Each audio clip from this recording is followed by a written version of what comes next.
Hey guys, what's going on? Andrew coming at you, your favorite American guy living in Sweden.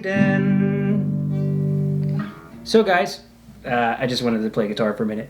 One of my subscribers, his name is Alex, or he's from Texas, but he's living in Sweden. He wanted me to talk about Greta Thunberg and my thoughts on Greta Thunberg because this is the young girl that's been protesting.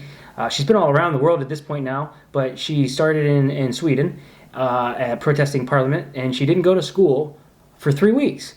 And it's my thoughts because I happen to also be a teacher in Sweden, so I thought it'd be interesting to kind of give my perspective being a teacher in Sweden, like what I think about this whole situation and comment on it. I did want to do it at first because I didn't feel like I had enough knowledge on the topic at hand. And I'm just going to give you my thoughts. It's kind of been progressive all the way through.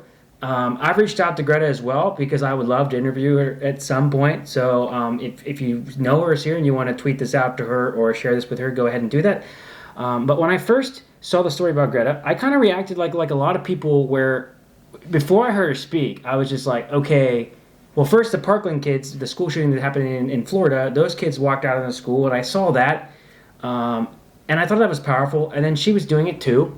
But like first reactions being a teacher and thinking about it, without hearing her speak, I didn't necessarily take it too serious at first. I want to listen to us. You say we are just children. We are only repeating the message of the United Climate Science. Many of you appear concerned that we are wasting valuable lesson time, but I assure you we will go back to school the moment you start listening to the science and give us a future. Is that really too much to ask? Now we probably don't even have a future anymore. Because that future was sold so that a small number of people could make unimaginable amounts of money. You know, being a kid and just not going to school because maybe there are times you don't want to go to school. And then the other part of me being a teacher was because I'm a teacher and it sounded like this was happening when she was like in year 9, I know what an important year that is for kids in school. So the teacher side of me doesn't want her to hurt her chances later in life with school. With all that being said though, I think that kids, if you think about it, what real power do they have other than walking out of school? They can't quit their job. They can't. They don't have a lot of forms of protest, and so this is one of the ways they protest. And if you think about it, school shootings, I'm just talking bringing that one up, and the climate change, these are things that are affecting young people. More importantly, would probably even affect Greta's children more than even her, just as the time goes by. Even my kids someday, if I have kids. And I think when you're an adult, sometimes most adults, most of us, we get a job, we start working, and I don't want to be depressing, but then we work, retire, we die, and our reality and the way we see the world sometimes can get smaller and smaller after school. Like you're in a bubble in school, but then you get out and it can even get smaller.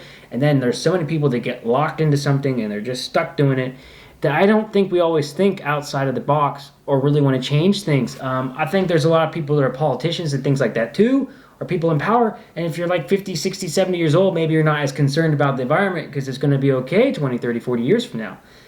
So when I listen to her speak, I think she's making very good points because I feel hopeless, really, when it comes to the environment. I don't really share my thoughts a lot, but like I kind of sometimes feel like we've done so much damage to the environment over time that even if we stopped everything now, we're still screwed. That's just kind of how I feel. But just because I feel that way, it doesn't mean that we shouldn't try, right? So although Sweden is a green country, she makes a really, really good point. This is just also I'm taking from her speaking. I'm not trying to take her out of context, but like Europe's clean, and it's true, right? If you go around, and this is true, if you're in Europe and you're traveling around, and you know, depending on what European countries you go to, sometimes in Eastern Europe, I feel like the air quality isn't as good. But like, yeah, Sweden, air quality is great. But the truth is, it's the same in the United States too. But what do? Well, all the industry, all the stuff that was causing smoke and putting chemicals and everything in the air, just kind of moved over to India and China, moved the production and just kind of swept the pollution to one side. Suppose the society that we live in and have, it's great, but it breeds wasting stuff and it's not always environmentally friendly. I talked about this in my American video, like even Americans, the amount that we consume. And the truth is, like, we all have to figure out a way to live with less. Like Americans, we use the most, but Europeans still use a lot as well. And I think Europeans have found a way, and I think Americans can start to as well. But we could all maybe do like a little bit of a better job, because if you think about it, like if you're buying a cell phone every year, for example, I know that sounds silly, but like that has an impact on the environment in many ways. Shirts, clothing we wear, like a lot of things that are designed now and only last like a year or two. Like these kind of things aren't necessarily perfect for the environment. So all that's saying about Greta, like I kind of felt like at first I didn't take her seriously at first until I heard her speak. Once I heard her speak, I felt very passionate. And the more I've heard her speak, the teacher side of me kind of feels like this. I don't want her to feel bad or do bad at school, but at the same time, she organized a protest with like 1.4 million students all protest, and she's organizing another one in May. And although she missed school, she's working it out so that she can graduate, and she's going to school now mostly, and I think protesting one day a week. And she might arguably have made a bigger impact than most people in their lives will do. I mean, she could have made a bigger impact than I will ever do or YouTubers will ever do. And a positive impact on the environment. So, who am I to judge, really? I think she did it very sincerely. I think it's very inspiring, and I support her. I don't necessarily think I want every kid to walk out of school, but I understand the perspective as a student that you don't have a lot of other ways to protest.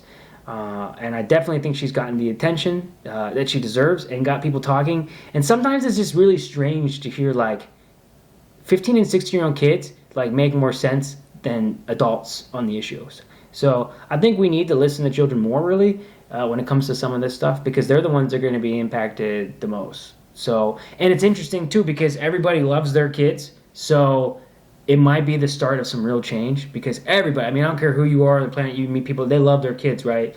So if that's what it takes to get people into making the environment and the world a better place, I'm all for it.